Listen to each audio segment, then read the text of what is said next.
संबलपुर की शांत धरती पर फैली महानदी और उसके ऊपर खड़ा एशिया का सबसे बड़ा मिट्टी का बांध हीराकुद डैम। लेकिन क्या आप जानते हैं, इस विशाल जलराशि के नीचे कई ऐसे रहस्य सोए हुए हैं जिनकी फुसफुसाहट आज भी हवा में सुनाई देती है। डूबे हुए गांव, रहस्यमयी आवाजें, गायब होता नाविक और एक अधूरी प्रेम कहानी। आज की कहानी इन्हीं रहस्यों की परतें खोलेगी। जब हीराकुद डैम बन रहा था, तब 150 से अधिक गांव पानी में डूब गए।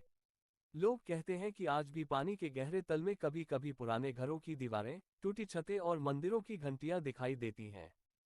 स्थानीय मछुआरे बताते हैं कि रात के समय शांत पानी के बीच से घंटी बजने की आवाज आती है, मानो किसी पुराने मंदिर का पुजारी आरती कर रहा हो।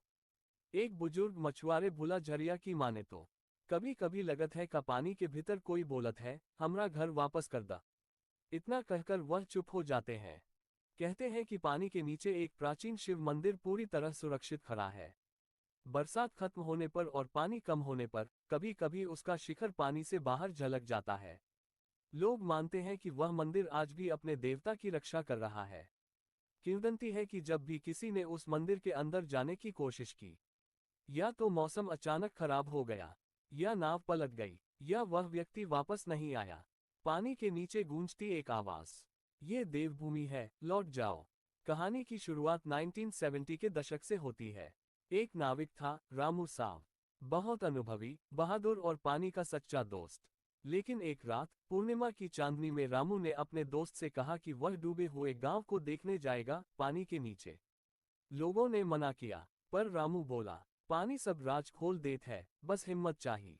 उस रात रामू अकेले नाव लेकर निकला। लहरें शांत थीं, हवा हल्की थी, पर आधी रात होते ही अचानक घने कोहरे ने पूरा बांध ढक लिया।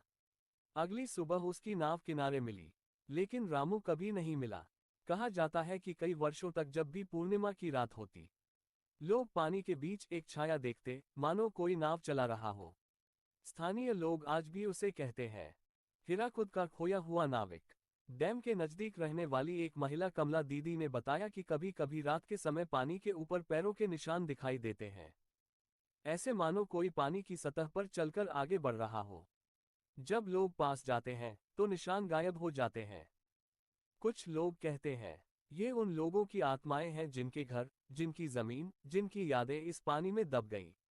वे आज भी भटक रहे हैं। डैम बनने से पहले एक गांव था, पोटजामड़ा।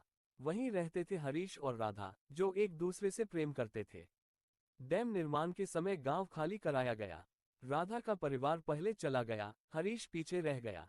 डूबने से एक रात पहले हरीश ने राधा को देखा कि वह किनारे पर खड़ी है। वह चिल्लाया, पर हवा तेज थी और आवाज डूब गई। अगले दिन गांव पानी में समा गया। लोगों ने कहा कि हरीश ने आखिरी सांस तक राधा का इंतजार किया। कहानी ये भी कहती है कि कभी कभी शाम के समय पानी के बीच एक लड़की सफेद साड़ी में दिखाई देती है और किनारे पर खड़ा एक युवक उसे पुकारता है, राधा, लौट आओ। और फिर दोनों धुंध में खो जाते हैं।